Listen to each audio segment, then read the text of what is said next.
دیکھیے اسلام میں جو 4 عبادات فرض کی گئی ہیں، جو 4 ارکان ہیں، ایک رکن تو ہے جس کا تعلق ہے عقیدے سے، کلمہ شہادت،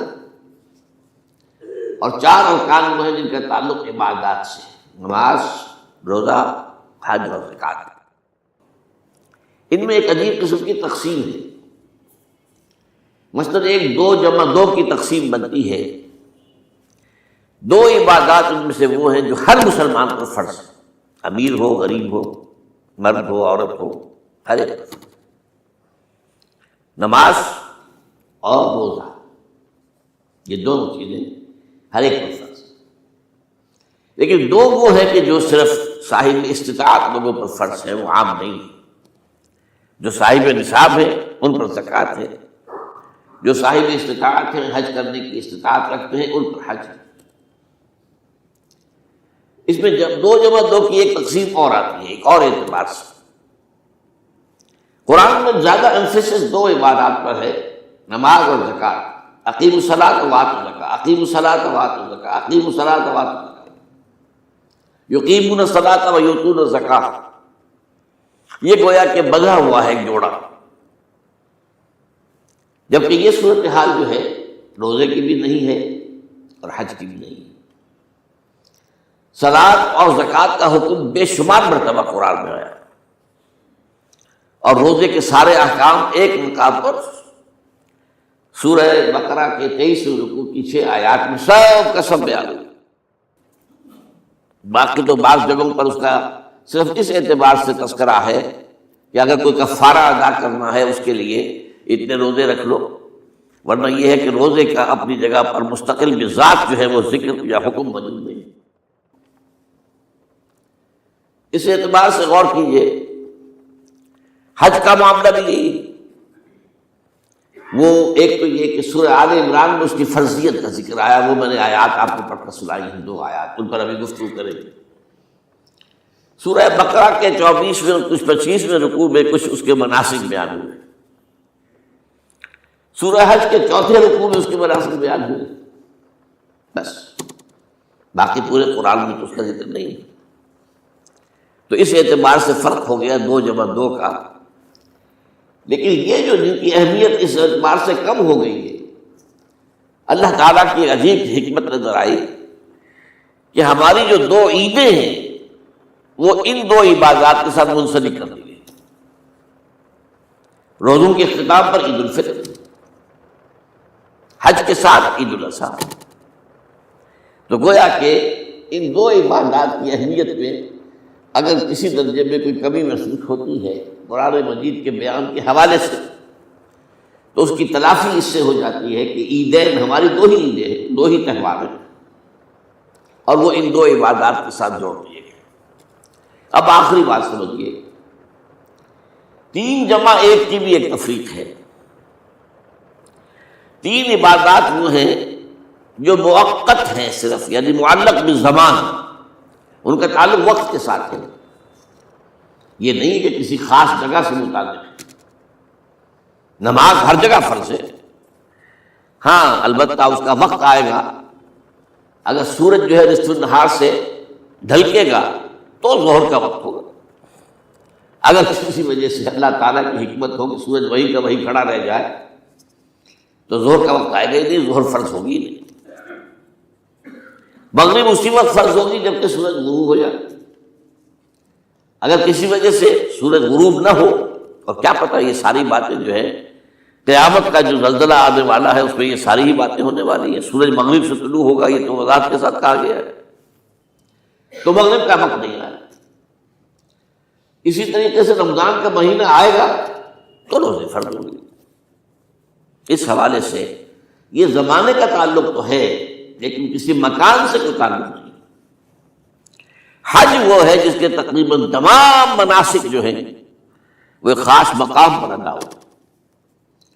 آپ سفر کر کے جائیے، مکہ مکرمہ جائیے، اللہ کے گھر کا طواف کیجیے، پھر وہاں سے جو بھی روانگی ہوتی ہے یوم الترویہ 8 ذی الحجہ کو نکلیے اور جا کر منا میں قیام کیجیے ایک رات، پھر 9 کی صبح کو نکلے عرفات جائیے، عرفات میں شام تک قیام رہے گا، لیکن مغرب کی نماز کے وقت کے بعد وہاں سے نکلیں گے، مغرب وہاں پڑھیں گے نہیں، وہ جا کر مزدلفہ میں پڑھی جائے گی عشاء کے ساتھ ملا، چاہے کتنی دیر ہو جائے۔ بہرحال یہ ساری چیزیں ایک خاص مقام کے ساتھ ہیں، منسلک ہیں، ہر جگہ پر یہ ادا نہیں ہو سکتی۔ اب اس میں دیکھیے حکمت نظر آ رہی ہے، چونکہ حج جو ہے ایک خاص جگہ پر ایک خاص مقام سے وابستہ ہے، اس کے ساتھ جو عید الاضحیٰ وابستہ کی گئی ہے، یہ گویا کہ حج ہی کے ایک رکن کو پھیلا دیا گیا ہے۔ قربانی جو مناسک حج میں بڑی اہمیت کی حامل ہے، اسے عام کر دیا گیا۔ تم مدینے مکے تو نہیں پہنچ سکے ہو، لیکن یہاں پر قربانی کے اندر تو شریک ہو جاؤ۔ اور بعض مشابہتیں اور بتائی گئی ہیں کہ ذی الحج کا چاند طلوع ہو جائے تو اس کے بعد حجامت نہ کراؤ، ناخن نہ کاٹو، وہ جو کچھ بھی آپ کو معلوم ہے احرام کی کچھ پابندیاں ہوتی ہیں، ایک مشابہت کسی درجے میں ٹھیک ہے، ہم وہاں نہیں ہیں لیکن ان کے ساتھ ایک مشابہت پیدا ہو رہی ہے۔ تو قربانی در حقیقت جو ہے عید الاضحیٰ، وہ گویا کہ ایکسٹینشن ہے حج کی، کہ تمام عالم اسلام کے اندر جو ہے تمام مسلمان جہاں بھی کہیں ہیں وہ حج کے اس ایک منسک کے اندر شریک ہو جائیں۔ تو یہ میں نے چند باتیں تمہیداً عرض کی ہیں ان عبادات اربعہ کے بارے میں، ان کی جو ریلیٹیو حیثیت ہے ہمارے دین میں۔ اب آئیے حج کا معاملہ کیا ہے، وہ پورا ایک خاص علاقے سے متعلق ہے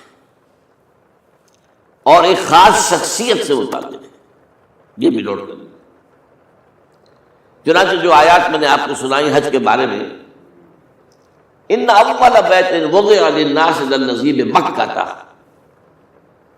مبارکم وہدی للعالمین، یقیناً پہلا گھر جو بنایا گیا لوگوں کے لیے، یعنی اللہ کی عبادت کے لیے، کہ لوگ وہاں جمع ہوں اللہ کی عبادت کے لیے، وہ ہے جو مکہ میں ہے۔ مکہ اور مکہ یہ ایک ہی لفظ ہے، تورات میں مکہ کا لفظ آیا ہے، قرآن مجید میں مکہ۔ یہ تھوڑا فرق جو ہے یہ تلفظ کا ہو جایا کرتا ہے مختلف زبانوں کے اندر، جیسا کہ آپ کو معلوم ہوگا کہ آج کل جو عرب کے لوگ ہیں وہ قاف کو گاف پڑھتے ہیں، گل گم، قم کی بجائے گم، قل کی بجائے گل، اقول لک اقول لک، وہ گاف۔ تو یہ جو ہے فرق ہو جاتا ہے۔ تو مکہ وادی مکہ یہ ہے در حقیقت مکہ مکرمہ۔ تو پہلا گھر جو بنایا گیا ہے، اور اس کے بارے میں جو یہ عام طور پر مشہور ہے کہ اس کے معمار حضرت ابراہیم ہیں، یہ بات صحیح نہیں۔ اس کے معمار اول حضرت آدم علیہ السلام خود، اول بیت ہے نا، پہلا گھر۔ تو کیا یہ ممکن ہے کہ آدم سے لے کر ابراہیم تک کوئی گھر اللہ کی عبادت کے لیے بنائی نہ؟ تو ناممکنات میں سے اولا بیت میں خود دلیل موجود ہے۔ حضرت آدم علیہ السلام نے اس کی تعبیر کی، البتہ اس کے بعد بعض سیلابوں کی وجہ سے یہ عمارت گر گئی اور کچھ جو وہاں پر آبادی بنی تھی وہ بھی ختم۔ تو ایسے آتے ہیں، آپ کو معلوم ہے یمن میں جب ان کا ایک بند ٹوٹا تھا بہت بڑا، سد معارج، تو پھر وہاں جو اتنی خوشحالی تھی اور جو وہاں پر جو باغات تھے اور جو کھیتیاں سب برباد ہو گئی، اور وہاں سے لوگ جو ہے نقل مکانی کرنے پر مجبور ہو گئے۔ یہی یمن کے قبائل تھے جو جا کر شام اور عراق میں آباد ہوئے، یہی یمن کے دو قبیلے تھے جو مدینے میں آ کر آباد ہوئے، اوس اور خزرج، یہ یمن کے قبیلے تھے۔ تو اس بند کے ٹوٹنے کے بعد اگر خدا نہ خواستہ اگر ہمارا تربیلا ڈیم ٹوٹ جائے کیا ہوگا؟ پچھلے دنوں خبریں آئی ہیں اخبارات میں کہ ہندوستان میں غور ہو رہا ہے اس پر کہ تربیلا ڈیم کو اڑا دو۔ وہ سوچ رہے پاکستان کو ختم کرنے کی سبیل کیا ہو سکتی ہے، تو بڑی سمپل ہے اور بڑا آسان کام، بمبارڈمنٹ کر دینا جو ہے، ٹھیک ہے ان کا جہاز آئیں، کچھ کو ہم گرا بھی لیں گے، کچھ تو آ کر جو ہے وہاں پر وہ اپنے بم جو ہے وہ ہدف کے اوپر گرا جائیں گے، کیا ہوگا؟ یوں سمجھیے کہ جو سونامی کا آیا تھا سیلاب، وہ سونامی کا سیلاب آئے گا بھارت پاکستان کے، اور ہر چیز تباہ و برباد۔ کم سے کم یوں سمجھیے کہ تقریباً 100 میل کی چوڑائی میں، اور بھی یہ سب جو ہے ریگستان بن جائے گا، ہر چیز ختم ہو جائے گا، خدا نخواستہ خدا نخواستہ۔ تو بہرحال سرد معارک کے بعد یہ صورتحال واقع ہوئی تھی۔ تو اس کے بعد سے یہ جو ہے یہ اللہ کا گھر یہ جو ہے گرا ہوا تھا، اس کی کوئی اب صرف یہ کہ قواعد رہ گئے تھے۔ قواعد کہتے ہیں جو بنیادیں ہوتی ہیں، وہ پھر اللہ تعالیٰ نے حضرت ابراہیم کو بتائی کہ یہ ہیں وہ بنیادیں جن پر کہ وہ گھر ہوتا تھا۔ وَإِذْ يَرْفَعُ إِبْرَاهِيمُ الْقَوَاعِدَ مِنَ الْبَيْتِ وَإِسْمَاعِيلُ، ان بنیادوں پر حضرت ابراہیم اور اسماعیل نے مل کر دو معماران حرم نے یہ عمارت جو ہے دوبارہ تعمیر کی ہے۔ تو گویا کہ حضرت ابراہیم علیہ السلام معمار دوم ہیں، معمار اول اس کا جو ہے وہ خود حضرت آدم علیہ السلام۔ فی آیات بینات مقام ابراہیم، مقام ابراہیم ہے، جو بھی وہاں گئے ہیں انہوں نے دیکھا ہے کہ ایک پتھر تھا جس پر کھڑے ہو کر حضرت ابراہیم علیہ السلام تعمیر کر رہے تھے۔ اب آج تو آپ کو معلوم اسکیفولڈنگ لگ جاتی ہے، بانس لگ گئے، یا آج کل تو جو ہے پائپ جو ہے لوہے کے اس سے لگا کر، تو جیسے جیسے عمارت اٹھتی جا رہی ہے اسی طریقے سے اس کے ساتھ جو ہے وہ چل رہے ہیں اور ان کے اوپر کھڑے ہو کر تعمیر ہو رہی ہے۔ اس وقت کچھ نہیں تھا، تو ایک پتھر ایسا تھا کہ جو خود بخود اٹھتا تھا اللہ تعالیٰ کے اٹھانے سے، یا یوں کہیے کہ ملائکہ کے اٹھانے سے، اور اسی پر حضرت ابراہیم کھڑے ہو کر وہ پتھروں کے اوپر پتھر رکھتے جا رہے تھے، اور اس کی وجہ سے اس پتھر کے اوپر کتنی دیر کھڑے رہنا ہوا ہوگا حضرت ابراہیم علیہ السلام کا کہ اس پر ان کے پاؤں کے نشان بن گئے۔ وہ ہے مقام ابراہیم، جو آپ نے دیکھا ہوگا کہ وہاں ایک بہت خوبصورت قسم کا ایک پنجرا سا بنا ہوا ہے، اس کے اندر وہ مقام ابراہیم ہے۔ اور جب بھی طواف کرتے ہیں تو طواف کے بعد 2 رکعتیں جو ہیں وہ پڑھی جاتی ہیں ابراہیم، مقام ابراہیم کے پیچھے، جتنا بھی قریب تر ہو کر پڑھا جا سکے، لیکن بہرحال رخ ادھر ہے۔ تو فی آیات بینات مقام ابراہیم ومن دخلہ کان آمنا، تو ایک تو یہ کہ وہ نشانیاں ہیں، وہ اللہ تعالیٰ جن لوگوں کی کہ دل کی آنکھ کھلی ہو، روحانی آنکھیں کھلی ہو، ان کو دکھاتا ہے، اور ایک وہ ہے کہ جو ہماری ان سامنے کی ظاہری آنکھوں کو بھی نظر آتی ہے۔ یہ نوٹ کر لیجئے کہ یہ مقام امن کا گہوارہ رہا۔ عرب میں لوٹ مار، قتل، غارت، قتل کے بدلے میں قتل، پھر قتل کے جواب میں قتل چلتا تھا، لیکن اس وقت بدترین دور میں بھی عربوں کا معاملہ یہ تھا کہ کوئی شخص فرض کیجئے کہ وہ کئی مہینے سے اپنے باپ کے قاتل کو ڈھونڈ رہا ہے تاکہ قصاص لے سکے، بدلہ لے سکے، اسے قتل کر سکے، اسے کہیں نظر نہیں آ رہا، اچانک حرم میں نظر آ جاتا ہے، وہاں وہ نقصان نہیں پہنچائے گا اسے۔ یہ امن کا جگہ ہے، اللہ تعالیٰ نے اسے امن کی جگہ بنایا ہے، بلد الامین کہا گیا ہے، امن والا شہر۔ تو یہ جو ہے یہ تو آج تک بھی اس کی جو برکت ہے وہ نظر آتی ہے۔ وَمَنْ دَخَلَهُ كَانَ آمِنًا وَلِلَّهِ عَلَى النَّاسِ حِجُّ الْبَيْتِ مَنِ اسْتَطَاعَ إِلَيْهِ سَبِيلًا، اور اللہ کا حق ہے اپنے بندوں پر کہ وہ حج کریں اس کے اس گھر کا، جو کوئی بھی استطاعت رکھتا ہو سفر۔